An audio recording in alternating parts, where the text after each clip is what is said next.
The Lara Croft Era, 1996 to 2001. From a pure design standpoint, Lara Croft herself actually isn't that amazing. She's the equivalent of a stick figure with huge boobs. Still, her name does serve as excellent shorthand for a sea of change, like when you say Eminem or George W. Bush. There's an immediate thought, or a rush to opinion, a for or against, and most importantly, a before and an after. And Laura's after, well adjusted men were contemplating Bruh. fucking a bunch of pixels, lusting after a digital diva that didn't exist, and actually admitting it to other people. It's no coincidence she blossomed at the dawn of mainstream internet porn, though with online pictures and video, you at least knew that person was out there somewhere. Laura represents the first time America fell in lust with the idea of someone in a video game, as much as a comic book reader may have for Jean Grey in the Dark Phoenix saga, or as I did with the liberated Madame Bovary in Gustave Flambeau's classic novel. Video games now had the power to ignite sexual passion. However, those passions were still diffused through other pop cultural identities, and the three major characters of this era, Lara Croft, the virtual Sims, the lesbians of Fear Effect 2 Retro Helix, are still caricatures of norms established by Pamela Anderson, reality TV, and the movie Bound in that order. They managed to make people horny, but video games still weren't their own cultural force. Chapter 4: Virgins. On Independence Day 1997, a probe landed on the Red Planet. Called the Mars Pathfinder, the small NASA-created vehicle carried an even smaller Land Rover called Sojourner. The rover was a photojournalist. Sojourner would crawl over the red desert surface, trolling for interesting items and taking pictures at NASA's request. The rover would explore areas that, at negative 220 degrees Fahrenheit, would break the human body apart like shattered ice. Over the following 4 months, it would show us what had never been seen by the human eye. Nightly news would end with the latest widescreen Mars photo. Scientists pontificated about possible extraterrestrial life. The media took a renewed interest in H.G. Wells, Jules Verne, and other future oriented authors. Using a medium called the Internet, NASA would post photographs on its website shortly after they were taken. Users could select the Mars pictures they liked the best and download as many photos as their 28.8K baud modems could handle. During Neil Armstrong's 1969 moon landing, the Americans in New York and the Americans in California, looking at their television sets, were watching the exact same footage at the exact same time. It was a shared experience. It was also a generic experience. During the Mars probe 30 years later, viewers could go online at, say, 3 in the morning to see if there were any new photos. Passionate fans could enter forums or chat rooms, argue about the existence of extraterrestrials. They could set their favorite Mars photo as a computer desktop picture. Utilizing the World Wide Web, NASA allowed each viewer to create his or her own unique connection to Mars. By its final transmission on September 27, 1997, the Mars Pathfinder and Sojourner sent more than 16,000 pictures of the red planet's surface. Technology was extending the arm of human experiences. It just happened to be a robotic arm. As groundbreaking as the Mars mission may have been, Americans didn't necessarily learn the true power of the internet by looking at porous crimson rocks and dry river valleys. They learned earlier that summer, at their workplace office, in their dens, in front of their televisions, as they watched clips of Pamela Anderson fucking her Bruh. husband, Tommy. Internet discussions and media coverage related to Pam and Tommy Lee, hardcore and uncensored, trumped the historic Mars visit. Porn pundits argue that it was downloaded or bought online several times over any Mars related paraphernalia. In retrospect, it seems that Pamela Anderson Lee was the real uncharted world. The 29-year-old bleach blonde was a worldwide star thanks to Baywatch, a popular lifeguard show that featured a good-looking cast of men and women saving good-looking bad swimmers. The title sequence slowed down as Lee ran across the beach, her 36 double D breasts restfully ballooning in her tight red suit. A poster of her in the Baywatch swimsuit was a bestseller, a staple for adolescent rooms and college dorms. Her husband, Tommy Lee, had just reunited with his group, Motley Crue. Known for hits Dr. Feelgood and Girls, Girls, Girls, the once popular 80s rock band had gone out of favor, got into drugs, and fallen out with each other. The drummer wanted the band to make a comeback and hoped to be the ongoing recording sessions for their next album, Generation Swine, would provide one. It was during this hectic time that the newlyweds took their houseboat to Lake Mead, Nevada, for a 5-day vacation. They decided to take a video camera. Tommy Lee claims that the grainy 76-minute tape was stolen from his family vault by a disgruntled personal assistant. The tape ended up in the hands of Seth Wavorsky, a 23-year-old internet mogul and owner of the Internet Entertainment Group. He contacted Tommy Lee and told him he was going to broadcast the tape on the internet. The couple sued IEG, but the courts ruled that, since they were public figures, the content was newsworthy and Wavorsky could show the footage. He would eventually release it on VHS, but for now it would be streamed, shown live, from the IEG members-only website Club Love. Wavorsky said millions joined Club Love to watch the sex video, and millions of dollars were definitely made from the notorious videotape. Pamela and Tommy Lee would eventually be awarded $1.5 million in damages, as well as attorney fees, but no amount of money could take the video out of America's hands. Years later, Tommy Lee was still livid. It pissed me off because I don't ever want my kids to go to a friend's house and find a video in the VCR of their parents fucking. Pamela Anderson began modeling for beer companies in the mid-80s.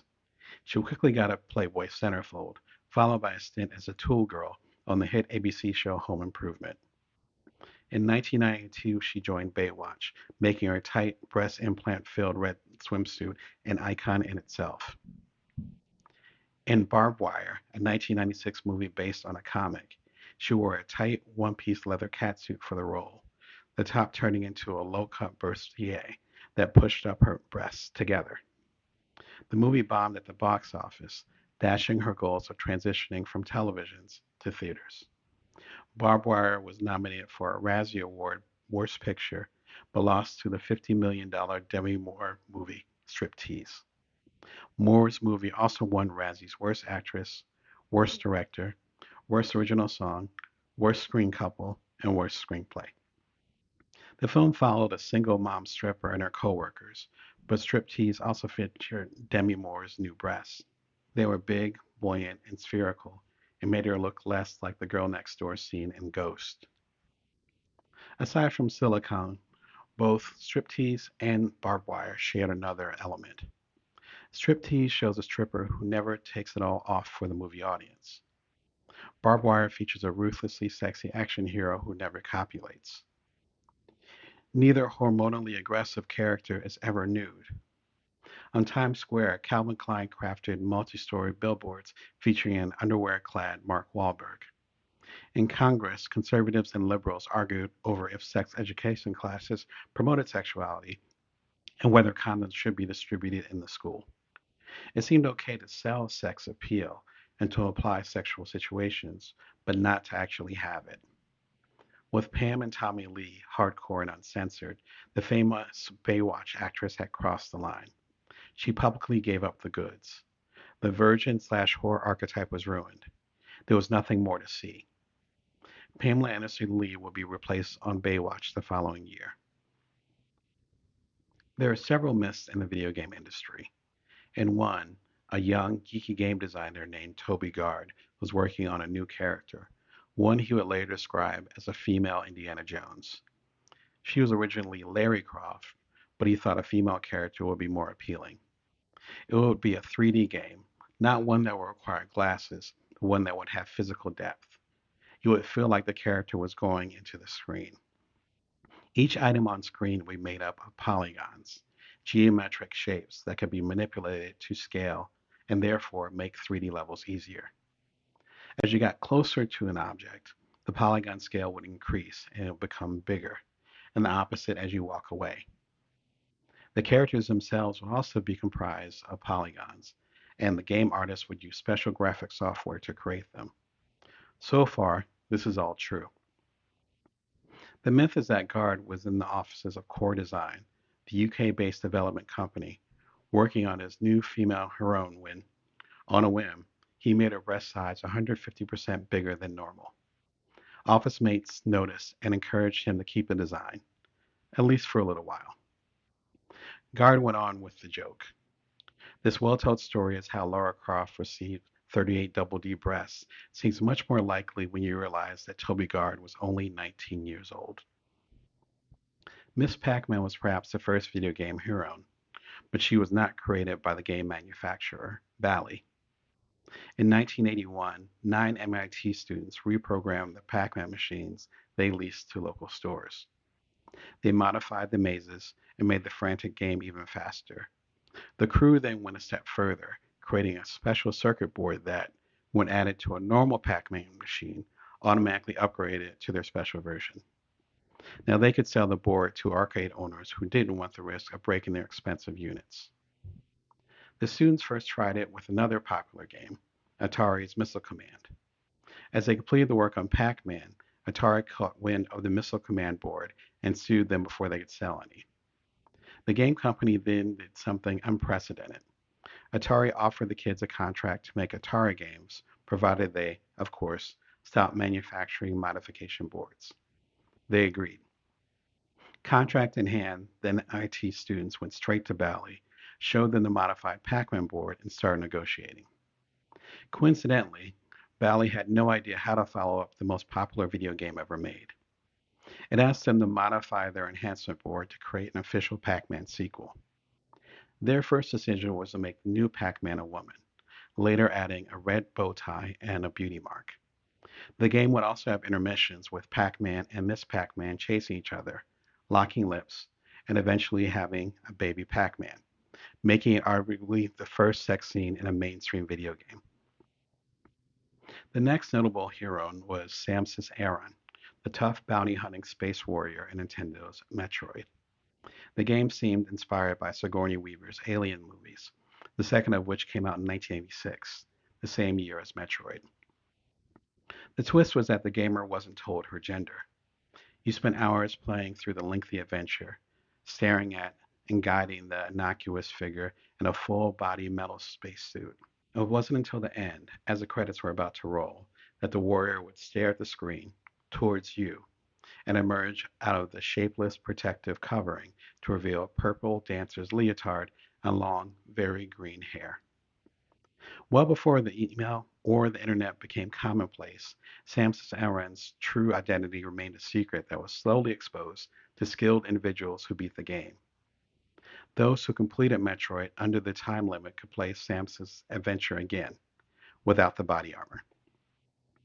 Metroid aside, most female characters were accents to the main male characters, like the Valkyrie in the popular 1985 dungeon crawler Gauntlet, who, among other 3 warriors, was a token woman, or Chun-Li, the single female in 1992's seminal Street Fighter II The World Warrior.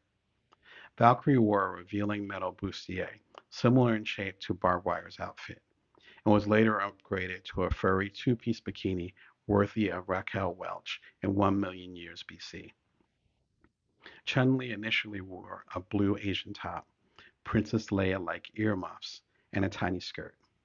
Skilled gamers could time her kicks just right to see her cotton white panties. These were the female characters before Lara Croft. Guard and the core design team spent 18 months creating Tomb Raider featuring Lara Croft, a game best described as an intelligent shooter. Unlike Doom and other combat-focused precursors, Tomb Raider split gameplay evenly between perilous shootouts and brain-teasing puzzles. Lara also had the option of holstering her guns, a first in modern video games, which allowed her to scale cliffs, grab swinging vines, and perhaps even think before reacting. A smart woman, The character would be the daughter of Lord Henchingley Croft. She would speak in proper English with a proper British accent. She would live in a manor. She was supposed to be this strong woman, this upper class adventurer, Guard said. He also acknowledged some not so obvious source material. Lara was based on elements of Indiana Jones, Tank Girl, and People Always Say, My Sister. Guard later told a British newspaper. Maybe subconsciously, she was my sister. Core Design was a development company, not a publisher, but it connected with another small British outfit named Eidos Interactive to distribute Tomb Raider. The development company is the artist, the publisher the proverbial salesman. The publisher will often fund the developer's company's projects and ideally facilitate the peace and quiet it needs to create. It will also work on brand recognition, organizing media junkets, and other forms of public relations. When royalties arrive, it is the one that cuts the check. It is heavily rumored that Eidos faced bankruptcy before its deal with Core Design. Tomb Raider could have literally been a make or break it title, which turned on the Eidos PR machine into overdrive. The company released promotional pictures of the buxom character in tight bathing suits and clinging cocktail dresses. Maxim and other men's magazines published her pictures and her dimensions 38, 24, 34. Gucci paid Eidos $30,000 for Lara to pose in the famous house's latest couture. It used virtual clothing. English nude model Neil McAndrew was hired to play Lara Croft at marketing events. Guard, an employee on the company payroll, had nothing to do with Lara's presentation to the public. She wasn't meant to be a tits out for the lads type of character in any way. Quite the opposite, in fact. I thought that she was interesting about her was that she was unattainable, austere, dangerous sort of person, he said in an interview. Eidos took the untouchable character out of Guard's hands and made you feel like she was in yours. Guard's ice cream became public domain. Angry and disillusioned, Guard quit Core Design 2 months after the game's release. He started a new development studio, Confounding Factor, and a new project, a power game called Galleon. Galleon is not a progression from Tomb Raider, he declared. It is simply what Tomb Raider should have been. His newfound venture wouldn't be burning up much Tomb Raider money. By leaving Core, Toby lost his share of an estimated $700 million. On November 15, 1996, Tomb Raider was released for the Sega Saturn, the PC, and soon after, the new Sony PlayStation. Tomb Raider sold 3 million copies within the first year, and was a critical and commercial success. By November 1997, Eidos shot out a sequel, Tomb Raider 2, and Tomb Raider 3 Adventures of Lara Croft arrived in November after that. The next Tomb Raider, The Last Revelation, will again be out the following November, to which one critic said, the latest Tomb Raider can be rewarding for those who can suffer through its cumbersome controls, numerous high difficult gameplay sequences, and occasional bugs. Tomb Raider sales remained relatively high, but the numbers for each successive game dropped significantly. Critics said Eidos and Core Design did little to improve the games, and it certainly didn't help that Tomb Raider's principal designer, Toby Gard, had left the company likely before the first sequel was even outlined. Meanwhile, Lara Croft appeared in original comics and as plastic action figures. YouTube commissioned original Lara Croft animations for its sold-out pop art tour. The band would show the footage of multi-story monitors as they performed. She became the 1997 cover girl for the popular British magazine The Face. In 1999, Playboy's August cover read, Tomb Raider Neil McNeil, aka Lara Croft Nude, alongside the then former Tomb Raider model posing in an army fatigue colored bikini. Inside was McAndrew's 8-page new pictorial alongside digital photographs of Lara. The first has Lara with a low-cut tank top and exposed midriff, holding a copy of Tomb Raider 3 Adventures of Lara Croft. The last has Lara laying down in a small silver bikini, letting her arm with the gun rest on her thigh, right below McAndrew's nude spread. The internet flooded with recommended in-game locations, specific areas where, if Lara was turned just right, you can catch a better glimpse of her cleavage. Shortly after the original Tomb Raider, a small downloadable program called Nude Raider appeared on pornographic and gaming websites. The program would superimpose a graphic layer, called a skin, onto the in-game character. The imaginative skin stripped Lara of all of her clothes so gamers could run around the Venetian catacombs nude, or skinny dip in digital Peruvian falls. Amateur artists began to make unauthorized digital pictures of Lara. Supported by new, cheaper 3D software and a grateful audience, they would reenact scenes from the game or create new scenarios entirely. A small number of websites run by fans of the Tomb Raider game series and its hero, Lara Croft, post fan-made art that they called Nude Raiders, which shows the lovely heroine with her clothes off. The game website IGN reported. Some of the images are even more risque, showing her bound, cuffed, and in other pornographic poses. One memorable digital poster shows Laura sitting on the floor next to her bed. She is topless and only wearing her knees to her chest to cover her breasts, and hands wrapped around her legs. With her pensive look to the door, it looks as if she just got a spanking. By the 1998 release of Tomb Raider 3, there were hundreds of pieces of Nude Raider art available online for free. Creating one digital image would take dozens, if not hundreds of hours. These posters could be considered the first homage to a digital sex symbol. Keenly focused on ownership and control, Eidos and Core Design sent cease and desist letters to the few but persistent websites dedicated to Nude Raider art. It proved ineffective. In August 1998, Core Design sued an American web host company for $1.1 million to get the rights to www.nuderaider.com, home of the supposed ringleader of Lara Croft nude art. Core bases its actions on the argument that it owns the copyright in all forms and permutations of the Lara Croft image, one legal website reported. It won the case and quickly shut down www.nuderaider.com. But by then, illegal Lara Croft posters had already spread across the internet faster than a virus. The company would have to search the then billion or so World Wide Web pages to find hidden pictures, often renamed or hidden away in unreachable partitions, not to mention the posters that were left the internet and were saved on fans' home computers. Most Nude Raider art was comfortably sitting on people's hard drives next to the illegal Pamela and Tommy Lee sex movie. 3 Tomb Raider iterations came and went before Toby Gard finally released his pirate adventure, Galleon. It was most often described as an ambitious yet underwhelming experience. It failed at retail. Gard would come back to the Tomb Raider franchise after its fifth game, Tomb Raider Angel of Darkness, was a critical and commercial flop. He would be returning to a new company. Eidos fired Core Design, keeping ownership of Tomb Raider, and hired Crystal Dynamics, a small but well-known company behind solid adventure games like Soul Reaver.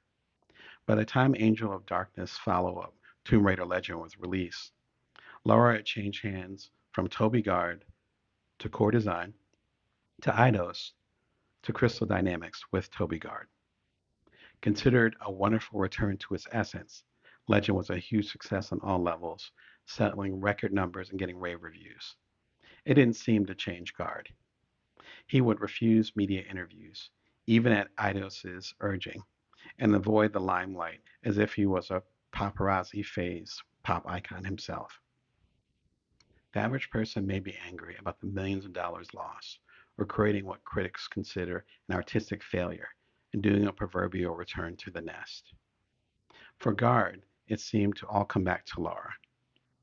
An early advertisement spread for Tomb Raider Legend shows Lara's perfect apple bottoms in tight khaki shorts and her rock-solid legs standing on a cliff. Off in the distance, you can see a grassy valley off cliffside, and beyond that deep, damp canal, noticeable if you look between her legs.